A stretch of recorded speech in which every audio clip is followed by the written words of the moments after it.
demokrasi yang adil. Kita bangkit berdiri. Negeri dengan Bhinneka Tunggal Ika. Kita tunjukkan kesiapan kita. Nasdem, Kita sambut Nasdem, dengan tepuk tangan yang meriah. sejahtera. Ketua Umum Partai Nasdem, Bapak Surya Paloh. Nasdem, adil, makmur dan sejahtera. Itulah harapan bangsa, masa depan gemilang. Indonesia Jaya.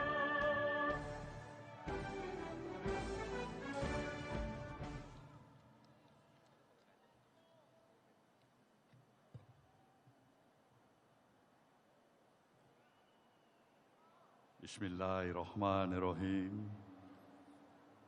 Assalamualaikum warahmatullahi wabarakatuh.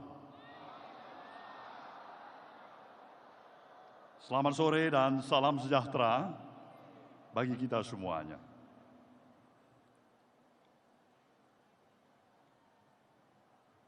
Yang saya hormati pimpinan Majelis Tinggi beserta para anggota, Dewan Pertimbangan, Dewan Pakar, Mahkamah Partai, fungsionaris Dewan Pimpinan Pusat, Dewan Pimpinan Wilayah, Dewan Pimpinan Daerah, Dewan Pimpinan Cabang, beserta dengan Dewan Pimpinan Ranting dari seluruh persada tanah air yang hadir pada apel siaga yang kita laksanakan pada sore hari ini. Di tengah-tengah kita juga hadir para sahabat dari Koalisi Perubahan. Kita berikan tepuk tangan untuk Ketua Umum Partai Demokrat, Mas Agus Harimurti Yudhoyono. Dari Partai Kesejahteraan Sejahtera, Bung Ahmad Sayhu. Rekan-rekan kita sebagai utusan khusus dari Partai Golkar juga hadir. Kita berikan tepuk tangan untuk itu. Sahabat-sahabat kita dari Pemuda Pancasila, hadirin dan hadirat yang saya muliakan. Pertama-tama saya ingin mengajak kita semuanya sekali lagi menghantarkan puji dan syukur kita kehadirat Sang Maha Pencipta, Tuhan Yang Maha Esa. Karena kita diberikan kesempatan dengan seluruh energi yang kita miliki, kita bersama-sama dapat menghadirin acara apel siaga perubahan yang sedang berlangsung pada saat ini. Kita juga bersama-sama tadi telah mendengarkan hantaran pemikiran-pemikiran disertai dengan doa kehadirat Tuhan Yang Maha Esa, yang secara langsung disampaikan oleh calon presiden kita, Bung Anies Rashid Baswedan,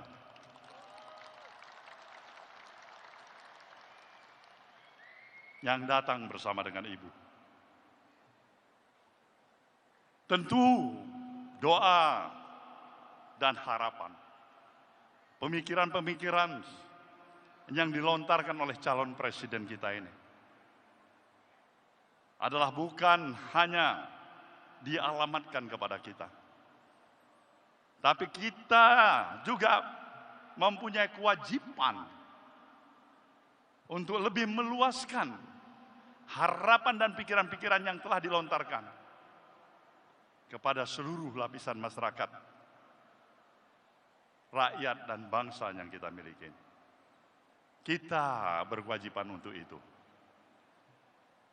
Karena apa? Karena sesungguhnya lah kita yang memiliki negeri ini. negeri yang kita cintai ini. Negeri yang begitu indah. Negeri yang memiliki begitu luas wilayahnya. Tidak kurang daripada hampir 2 juta kilometer persegi. Negeri yang mempunyai posisi geografis yang begitu strategis. Diapit oleh 2 samudera.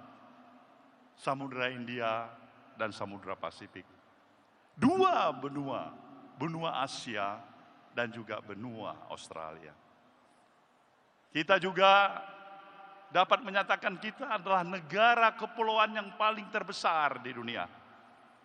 Karena kita memiliki lebih dari 17.000 pulau-pulau yang ada di negeri kita.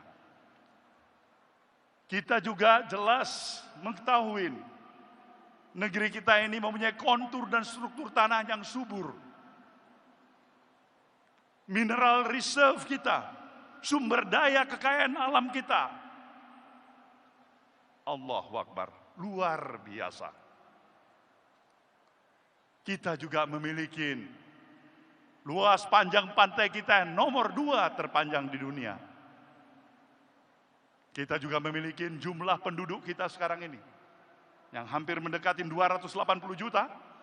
Itu artinya kita memiliki jumlah kebesaran penduduk nomor 4 yang terbesar daripada negara-negara yang ada di dunia pada saat ini. Apakah hanya itu yang kita miliki? Tidak. Ada yang lebih hebat lagi. Para pemikir bangsa kita, the founding father, telah melihat betapa uniknya negeri kita ini. Dengan perbedaan-perbedaan yang kita miliki.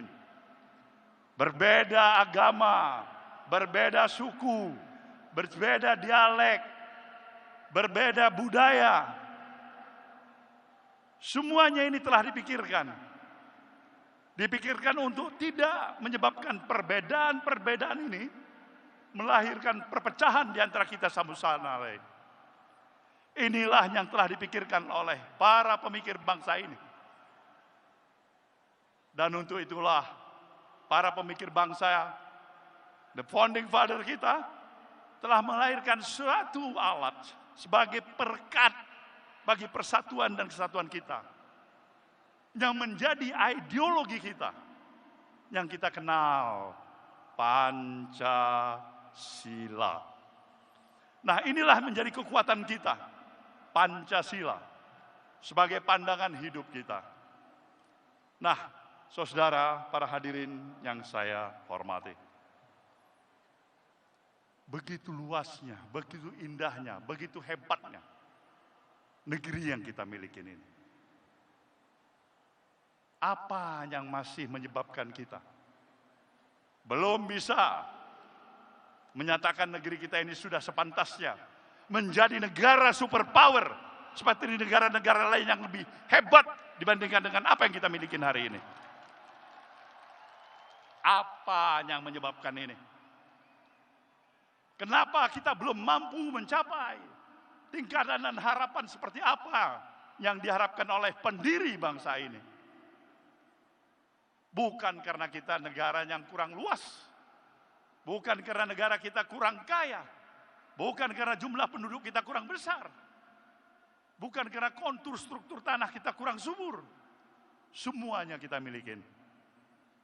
Tapi satu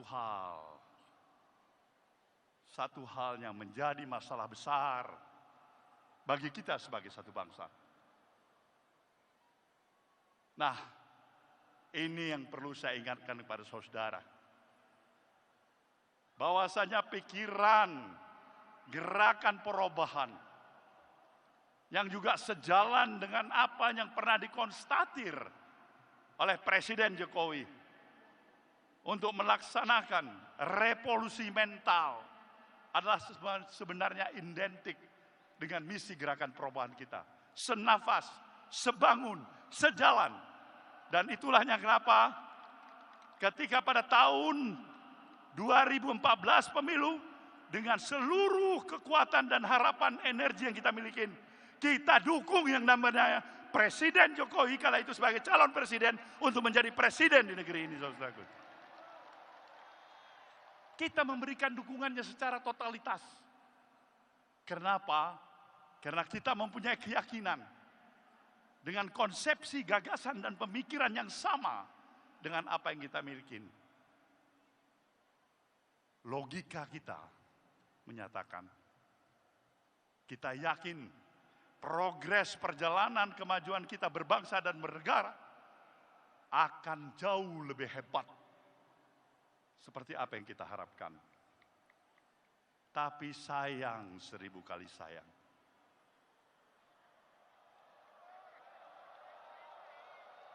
sayang, 1000 kali sayang, harapan belum menjadi kenyataan.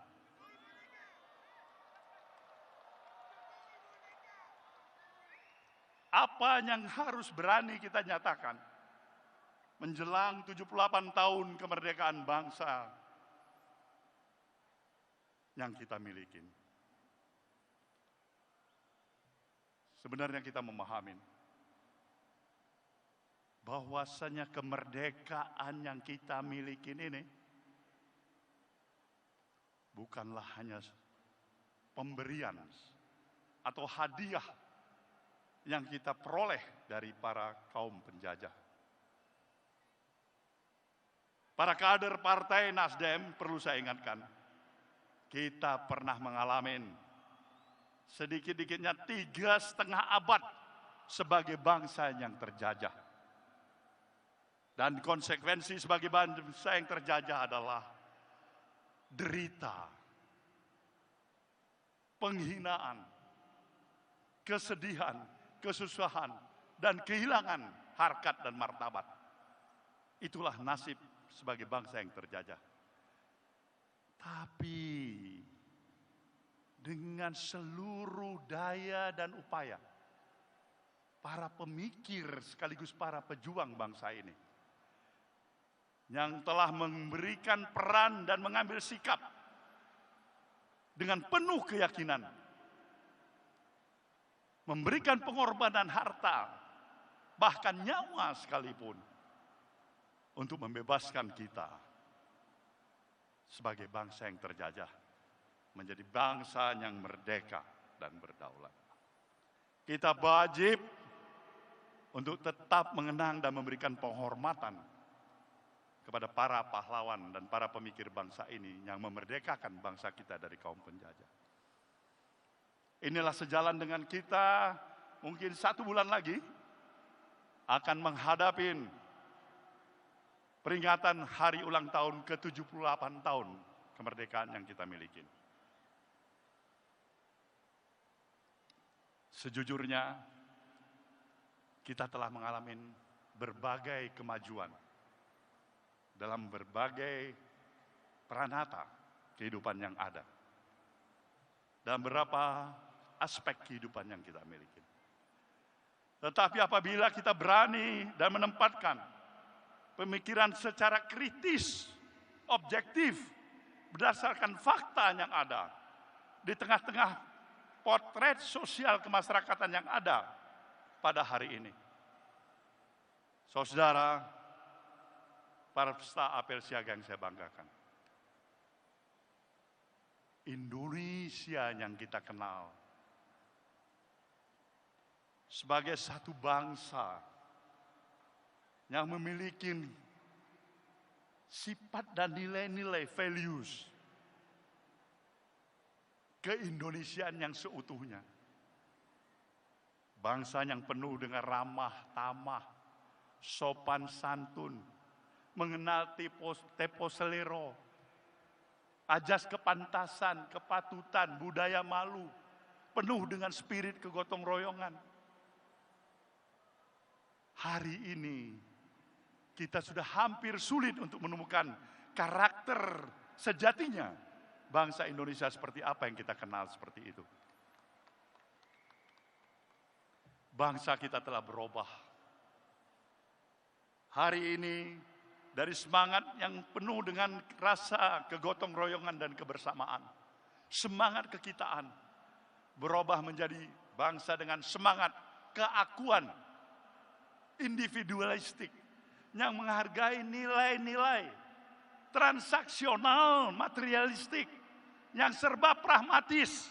Dan itulah Indonesia hari ini. Kita terjebak pada pragmatisme. Kita terjebak dari sikap yang penuh keterus-terangan menjadi bangsa yang penuh dengan kepura-puraan atau munafik. Dan itulah kita, Indonesia hari ini.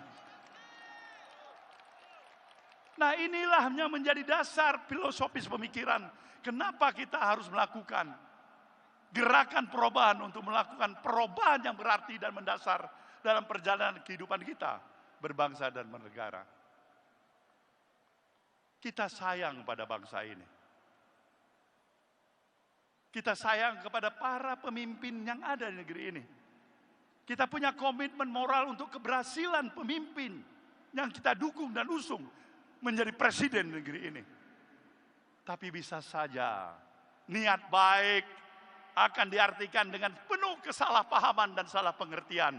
Dan kita terima itu, saudaraku semuanya. Tapi bukan berarti kalau memang niat baik, kesalahpahaman, salah pengertian, kemudian kita merasa terjepit, tertekan, tertindas, terhalangin, kemudian kita menyerah.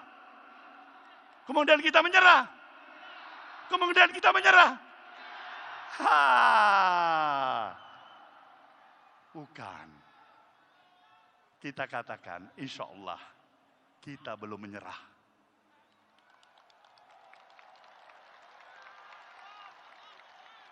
Dasar pemikiran inilah yang kita mau agar kita tetap konsisten dengan pemikiran-pemikiran nilai-nilai kebangsaan yang seutuhnya untuk memberikan penghormatan nilai pluralisme kebangsaan kita. Kenapa kita harus memilih Anies Baswedan? Karena kita mau membuktikan pluralisme yang kita hargain bukan hanya di bibir, tapi juga dalam praktek kehidupan yang nyata, saudaraku semuanya.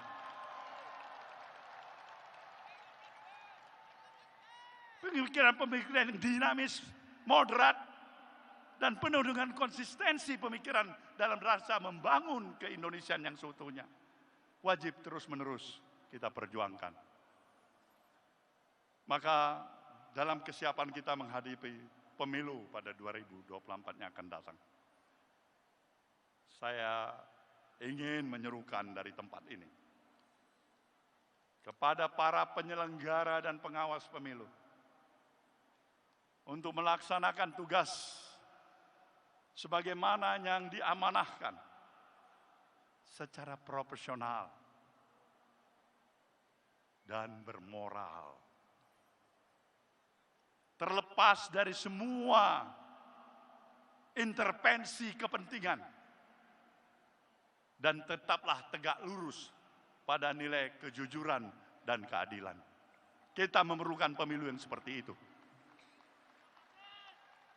Tidak ada gunanya pemilu kita laksanakan kalau pemilu itu berakibatkan kepada perpecahan daripada anak bangsa ini. Musuh kita bersama bukanlah musuh di antara kita satu sama lain. Bukan musuh atas dasar perbedaan agama, perbedaan partai politik. Tapi musuh kita adalah kebodohan, ketidakadilan. Inilah musuh bersama kita dalam kehidupan kita berbangsa dan bernegara. Maka pada saudara semuanya, keluarga besar Partai Nasdem, dari struktur wilayah, daerah, cabang, kemudian DPRD, saya nyatakan penghormatan dan penghargaan saya yang setinggi-tingginya.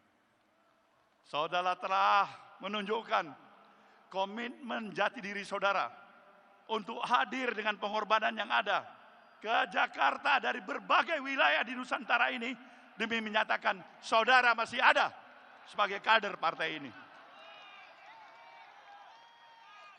Saya amat berbesar hati dan berbangga hati sebagai pimpinan saudara. Sampaikan salam perjuangan saya kepada seluruh keluarga besar kita di kampung halaman. Kepada para seluruh konstituen kita. Katakan, insya Allah, di diri dan hati kita ini, berbagai tantangan halaman yang kita hadapin, tapi dengan tekad dan niat baik yang ada, kita akan tetap menjadi Spartan yang tangguh untuk menghadapi itu. Kita harus berani menyatakan, kalau takut dilanda ombak, janganlah pernah berumah di tepi pantai. Inilah kita Nasdem, saudaraku semuanya. Maka untuk itulah, di akhir untuk pidato saya ini, sebuah pantun dari Pulau Sumatera di wilayah timur, saya utarakan pada saudara. Pulau Pandan, jauh di tengah. Di balik pulau si angsa dua. Hancurlah badan dikandung tanah. Budi yang baik kan dikenang jua. Selamatlah berjuang, saudaraku semuanya.